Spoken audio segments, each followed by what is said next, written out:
Okay, it's time for a syncopation now. I thought I'd show you something that you could do in an underarm turn for the leaders first. So I'm going to use Brooke as my partner. I will be the leader.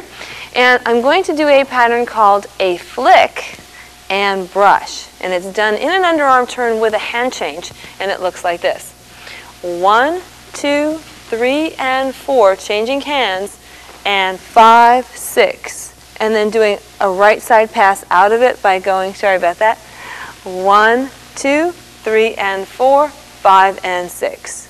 So all together, just doing this underarm turn with a hand change, the leader is syncopating all by himself right now, doing this flick and brush the foot, stepping through. Yes, you will be stepping through, leaders, with your right foot on the count of 1. It may feel strange for some of you, but you'll get over that. So we've got 1, 2, 3, and 4, and 5, 6, 1, 2, 3, and 4, 5, and 6. Now I'd like to show it, actually I'm going to show the footwork. Thanks, Brooke. I'm going to show the footwork from this side so that you guys can follow along behind me. Starting off with your left foot, doing your standard underarm turn footwork, you have diagonally back on the count of 1, forward on the count of 2. Now what you're going to do is you're going to sort of turn the corner and go back toward your partner as you do 3 and 4. And then at this point, you should be projected toward your partner. You're getting ready to do the hand change. You're hand changing on or about the count of 4. Whenever that hand is right in front of your center. And then you're going to kick the leg through. This is critical, guys. You're going to kick the leg through on the count of and. You're going to twist from your center. And you're going to create this flicking action so that your center is directly over your left foot. You're going to brush the leg through on, this is and 5, brush through on 6, step 1, and that's where the lead for the right side pass takes place. So let's do that again.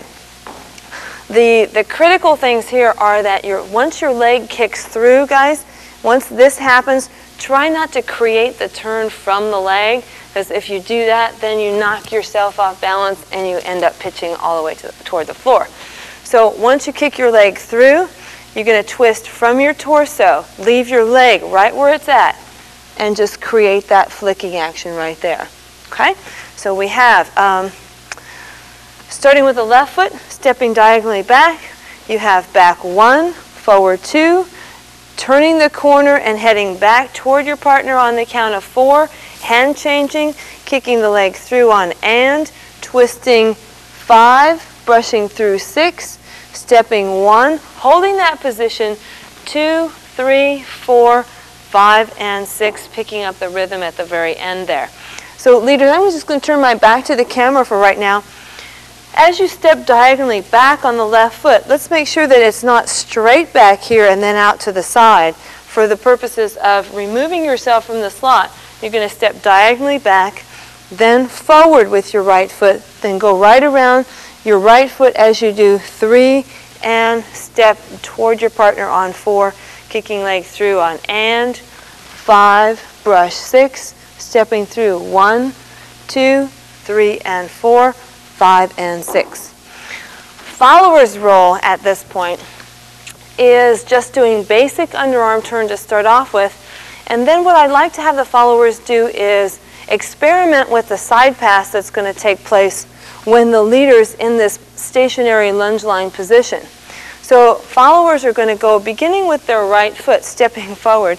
She has going 1, 2, 3, and 4, 5, and 6. That's your basic underarm turn while the guy's doing the hand change. And then you're going to do what I call voltas or syncopated voltas. The term comes from samba. You're going to go 1, 2, and 3. Hold the count of 4, and then do and 5, crossing in front, and 6, stepping back, so that you're set, ready to go forward on whatever you're led through next.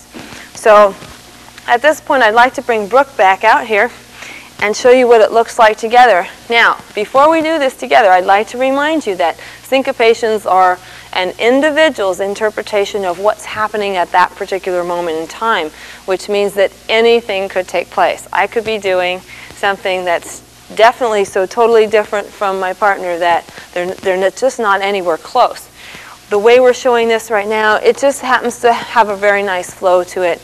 And when you're out there social dancing or in a Jack and Jill or something, you just have to go with the flow at the moment and try your best. Whatever you're doing in your body on any syncopation, do not let it come through the hand. So whatever you're doing syncopation-wise in your feet or body action here, it should not be reflected in the hand so long as you're syncopating.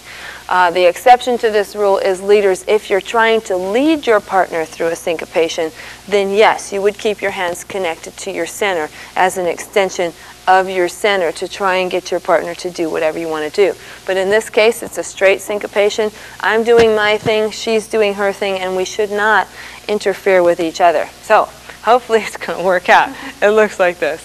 1, 2, 3, and 4, and 5, 6. 1, 2, and 3. Hold 4, and 5, and 6. 1, 2. Leaders, that time all I did was hold my position until the very end. And then when I saw that she was finished, I just transferred my weight again on my right foot and then stepped right out of it or prepare to step out of it with your left foot on the count of 6.